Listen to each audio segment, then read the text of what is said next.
Fala pessoal do canal, tá começando aqui mais um Barbie Pipoca pra gente falar do novo lançamento da Netflix, Rua do Medo 1994. Um filme de terror que na verdade tem uma proposta de ser uma trilogia, mas diferente daquelas trilogias e daqueles projetos de terror que a gente espera anos por uma continuação, por uma explicação, por uma resolução dos problemas. Rua do Medo tem como proposta trazer isso numa forma seriada em 3 semanas.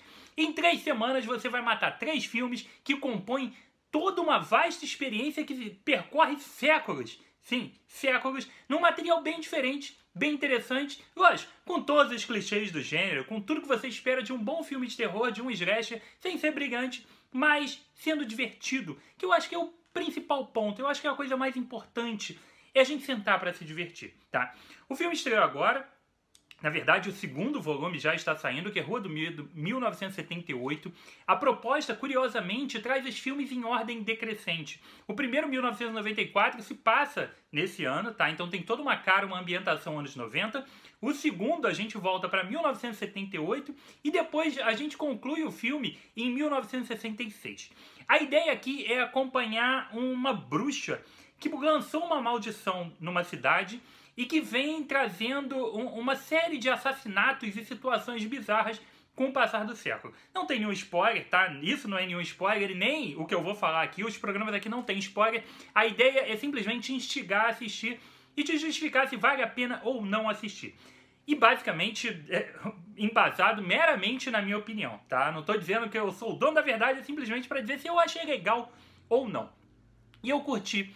1994, tá? Traz pra gente uma ambientação de época dentro do conceito 1994. Anos 90, quem viveu como eu e tinha mais ou menos a idade da galera que participa do filme, é bem legal ver algumas ambientações. O filme tem uma trilha sonora muito interessante, principalmente com alguns clássicos do rock, do heavy metal.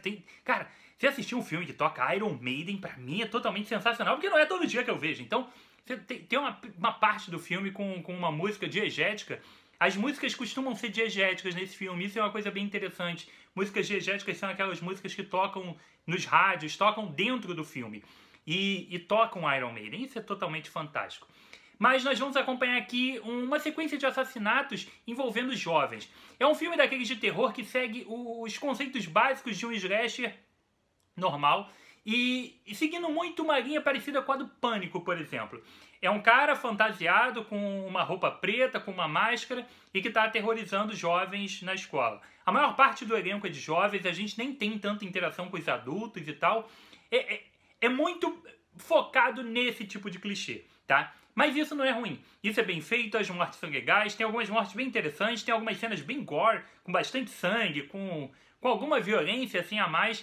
E tem um ritmo legal. Os personagens não são ultra bem construídos, ultra carismáticos, com motivações e tal. Cara, é um roteiro slasher, tá? É um roteiro à la Pânico, Jason, Fred Krueger e os outros filmes desse estilo. Não espere nada ultra brilhante e ultra inovador nesse filme.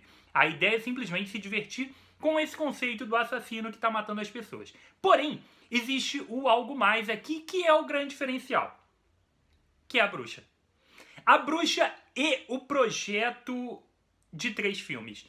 Porque a gente poderia assistir simplesmente um filme, como assistiram o primeiro Jason lá no início dos anos 80, ou qualquer um outro desses, e talvez tenha uma continuação, talvez seja resolvido, o final vai ficar em aberto.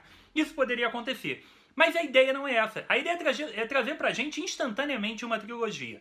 E é aí que tá o grande barato e o grande diferencial. Porque além de ser um slasher, tá? Tem essa proposta.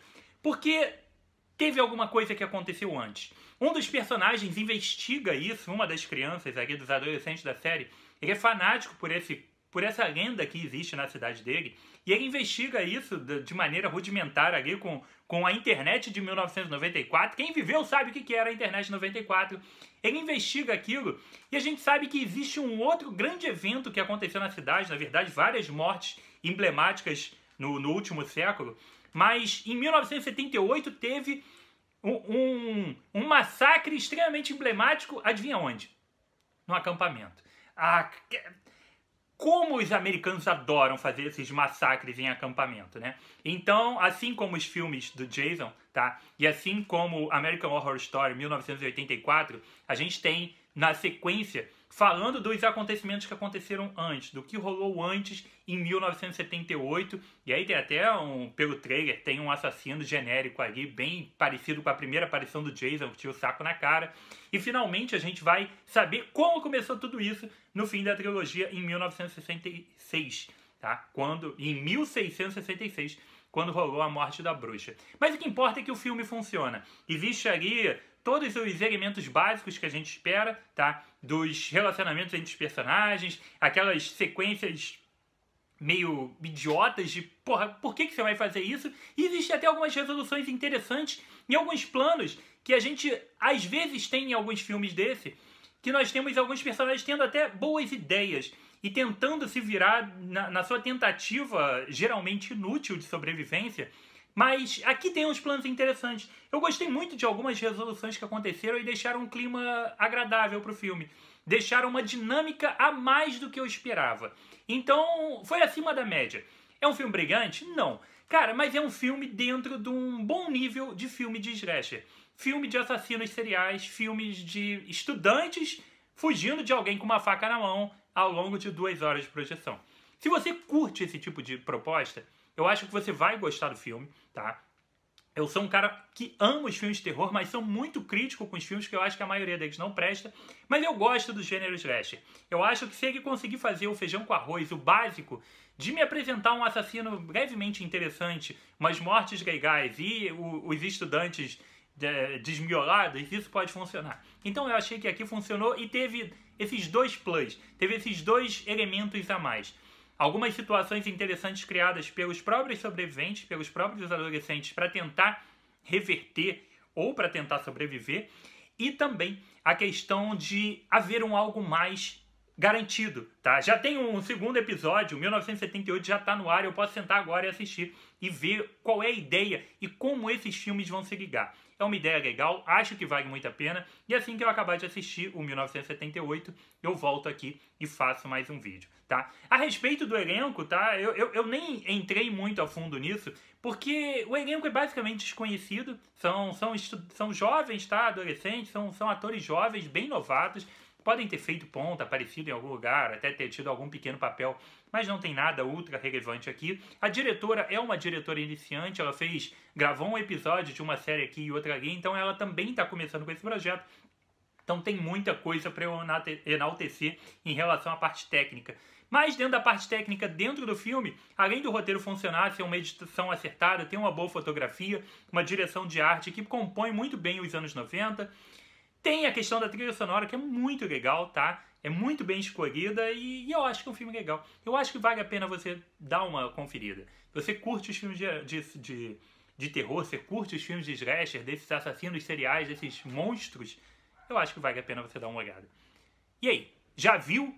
Vai ver o próximo? Gostou, não gostou? Escreve pra mim e diz o que você achou. E se você é novo no canal, seja muito bem-vindo. Se inscreva no canal, ative a notificação do sininho e volte mais vezes. Porque aqui o canal, embora tenha o seu foco principal nos quadrinhos, tá? Vocês estão vendo aqui atrás, o grande foco aqui são os reviews de quadrinhos, mas eu sou um enorme amante de cinema e o canal, na verdade, começou lá atrás, 6 anos atrás, com reviews de filmes. E isso tá voltando agora. E eu espero fazer mais reviews de filmes, escolhendo ali direitinho o que estreou bom no cinema e tal. Vai ser tudo, mas vai ter, principalmente também dentro dos streaming, que tem algumas coisas legais na Amazon Prime e no Netflix chegando, que vale a pena a gente comentar. Então se você curtiu, se inscreve no canal, deixa sua opinião aqui pra mim e diga qual desses filmes novos está lançando, aquele do Chris Pratt lá, de ação, que outros filmes você quer ver por aqui no programa. Então deixe seu comentário que é muito importante. Se inscrevam lá no Instagram do Barbas, que é muito legal, só botar lá no Instagram pelas Barbas de Odin, ou Barbas de Odin, Rodrigo Barba, de qualquer forma você vai me achar por lá.